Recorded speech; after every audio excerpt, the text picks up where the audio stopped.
In 2019, Mexico will celebrate 500 years of being one of the world's center of attention. Since its discovery by the Spanish in 1519, Mexicans have done nothing but to surprise with their historical moments, their culture, their food, their great-hearted people and their strength, and show all that to the entire world. In terms of culture, we are a really big country. Let's take, for example, the things that make Mexico such an interesting and iconic country for the outsiders. Let's think about its gestures, about all those things that Mexico has to offer. Let's think about tacos, mariachi music, mezcal, sus cumbiones, tequila, handicrafts, peña baby,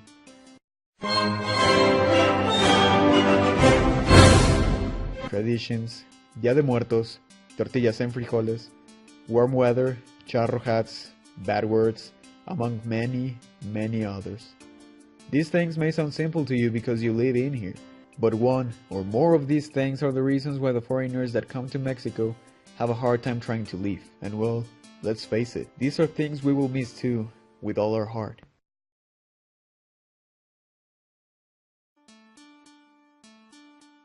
For more than 3 months, we've been trying to understand in a better way Mexican culture, asking ourselves and other people these kind of questions. For example, what makes you proud of being Mexican? Or, what things would a total Mexican be incapable of doing? We made a total of 6 questions to 50 different people. And these were the results. Do you think it's important to know Mexico stories? Yes. Yes, it is very important.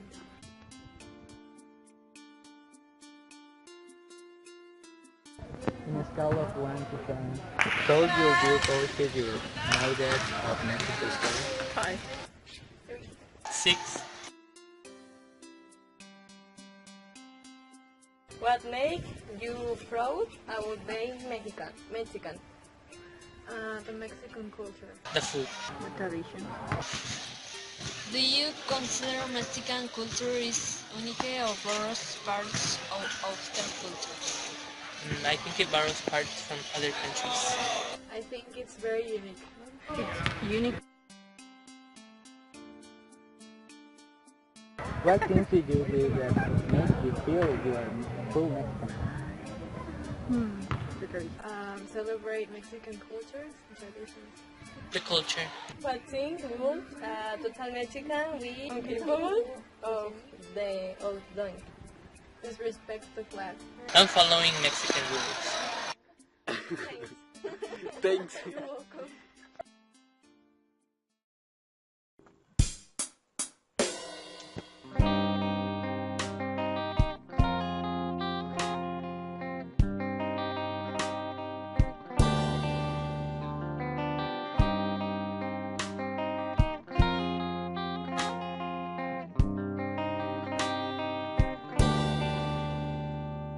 You've must heard her cry at night. It may bring you a spooky fright.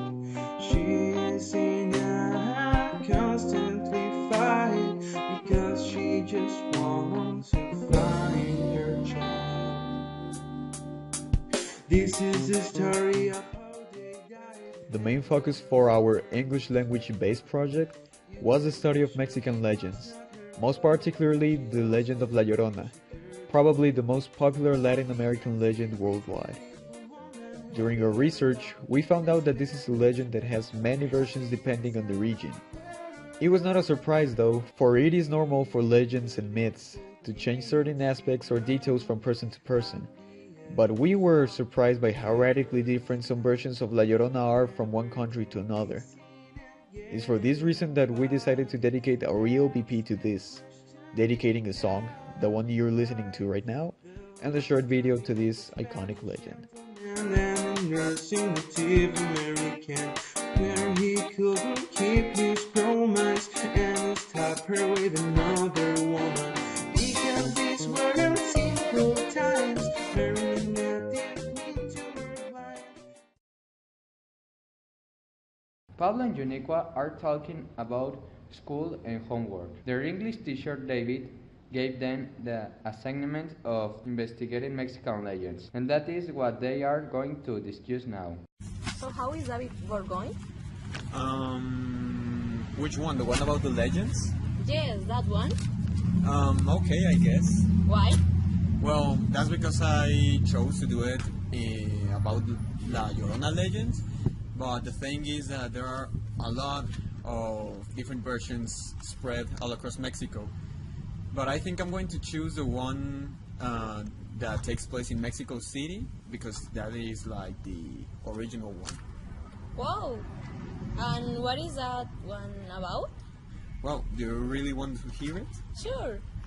Well, according to this legend, it takes place in Mexico City like 400 years ago during the colonial siege. Mm-hmm. And well, according to this, there was a really long river, and at the edge of the river's mouth, a handsome Spanish man rested from the workday.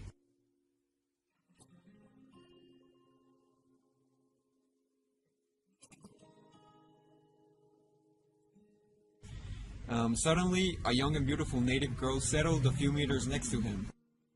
She attracted the gentleman's attention, and he approached to court her. And it was under a beautiful dusk when both of them, the Spanish gentleman and the young native, fell in love.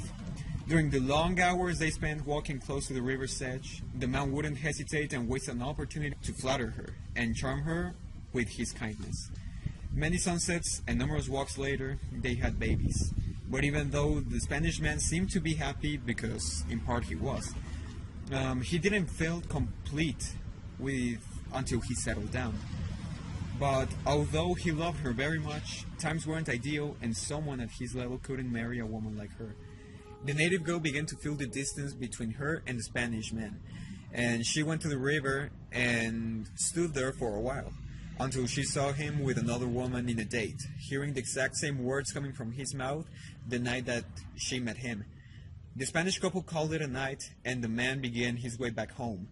But little did he know that he would find a broken-hearted native girl on the way. She wanted to reproach him, but also send him away as soon as possible, for she was very hurt. The man wanted to explain himself, but he couldn't. And in face of the girl's rejection to talk, he just walked away.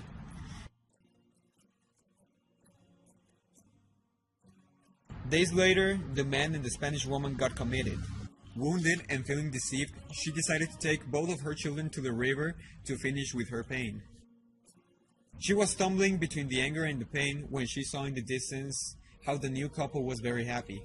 Not being able to deal with her aching heart, she chose to abandon her motherhood, and attempting to hurt the Spanish man, she drowned their children. But in a moment of lucidity and understanding the big mistake she had done, and in an attempt to rescue them, without realizing it, she drowned too. And now, when the sun hides and darkness takes over the landscape, she walks through the street and near the river with the desire of finding her children.